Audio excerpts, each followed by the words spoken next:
Bonsoir. Alors, qu'est-ce qu'on va voir aujourd'hui? On va essayer de voir la topologie et exactement un espace plus une distance. Il nous donne un espace métrique. C'est quoi une distance? Exactement, c'est une application de E croix E. Si on considère E un ensemble non vide, alors une distance est une application de E croix E dans R+. Alors, tel que pour chaque deux éléments de E, on l'associe à la distance entre E, entre ces deux éléments. On note la distance entre X et Y, comme ça. Alors c'est la distance, ou bien l'écart entre X et Y. Et les sens positifs ou bien nuls.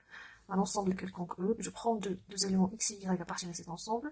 Moi, je veux étudier la distance entre x et y. Alors je vais donner une définition à la distance entre x et y. Alors cet écart, alors ça quoi est exact? Alors une application, il vérifie trois conditions. Alors les conditions de cette distance, elles sont quoi? Alors la première condition, c'est quoi? Pour tout x, y appartient à E, si la distance entre x, y égale à 0, si seulement si x égale à y. C'est-à-dire x égale à y, ça donne la distance entre x et y égale à 0. Alors c'est évident de le voir, parce que si par exemple la distance entre x et y est nulle, alors ils sont comment? Ils sont confondus. Alors c'est-à-dire ils sont égaux.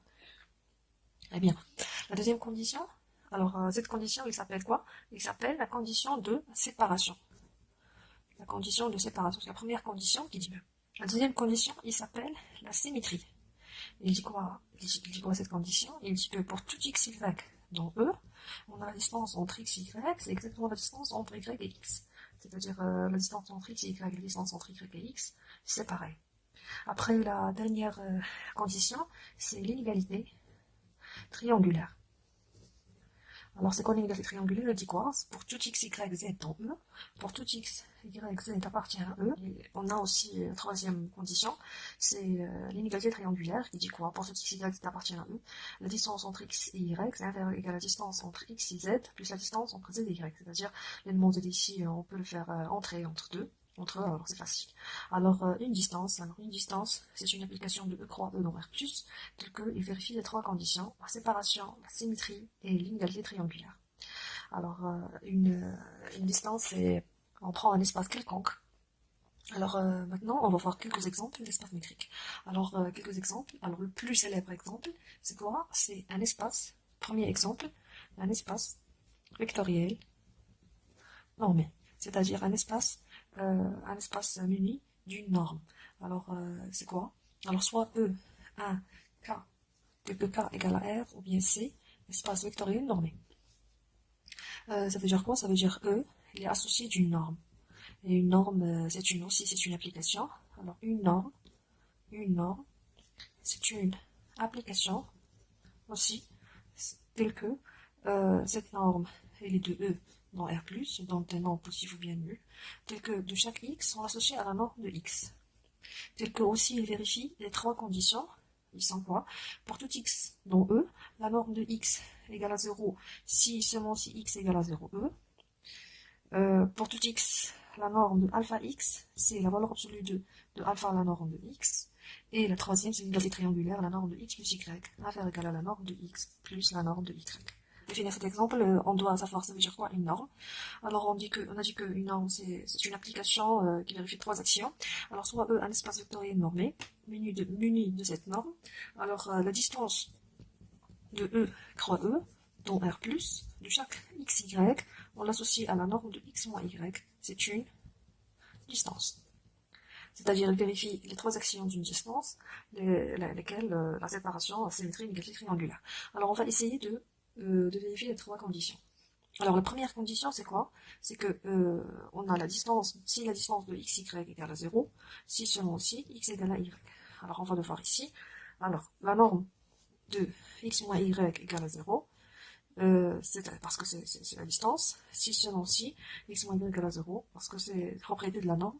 X moins y égale à 0, si seulement si x égale à y. Alors la première condition, il vérifie. La deuxième condition, il dit quoi? Il dit que la distance de x, y, c'est la distance de y, x. Alors on va voir la norme de x moins y. C'est ça? C'est quoi? C'est la norme de moins 1 facteur y moins x. Et moins 1 facteur y moins x, c'est quoi? C'est la valeur absolue de moins 1. La norme de y moins x. Alors, c'est de moins 1, c'est 1. Alors, c'est y moins x. Alors, c'est la distance de y, x. Alors, la distance de xy, c'est égal à la distance de yx. La troisième condition, l'égalité triangulaire. Alors, l'égalité triangulaire dit quoi? La distance de xy va faire égal à la distance de x à z, plus la distance de z à y. Alors, la distance de x à y, c'est quoi ici? C'est la norme de x moins y. Alors, on veut qu'elle va être ici inférieure. Alors, on va essayer de ajouter et soustraire le z. Alors, c'est la norme x moins z plus z moins y en norme. Mais d'après l'inégalité triangulaire des normes, on va voir ça inférieur égal à la norme de x moins, y, moins z plus la norme de z moins y. C'est inférieur ou égal. Ça, c'est quoi? C'est la distance entre x et z plus la distance entre z et y. Alors, c'est une distance. On a R menu de la valeur absolue. On a C menu de module des complexes. Alors, ici, on prend ici dans RT. Dans RT. Alors, on a des exemples. Alors, dans RT, l'espace RT, on a la norme x1. C'est la somme des valeurs absolues de xi. Alors, dans RT, c'est x, c'est la forme x1 jusqu'à xt. Duplet. Alors, de i allant de 1 jusqu'à t. On a ici la norme 2, c'est la somme de xi au carré de 1 à t, la puissance 1 demi. Et la norme de x infini, c'est le max des valeurs absolues de xi, de i allant de 1 jusqu'à t. Alors tout ça, ce sont des normes dans RT. Toutes ces normes-là, ils sont aussi équivalents, des normes équivalentes. On va essayer de voir après, ça veut dire quoi des normes équivalentes, et comment prouver que ces normes sont équivalentes, ça veut dire quoi. C'est un espace vectoriel normé qui m'intéresse le plus. Alors c'est très très important. Alors soit E, un ensemble, dans vite, et soit FP de E dans R. L'ensemble des applications bornées de E dans R. L'ensemble des applications bornées de E dans R. Alors FP de ER. Alors quel que soit F, appartient à FP de ER, on a la norme F infinie, c'est le sup des valeurs absolues de f de x pour x appartient à E.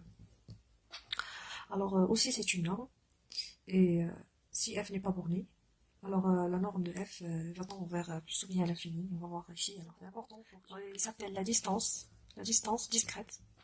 On va voir pourquoi, parce que cette distance est définie de R dans R, de R croix R dans R, de chaque xy, on l'associe à la distance de xy, c'est quoi?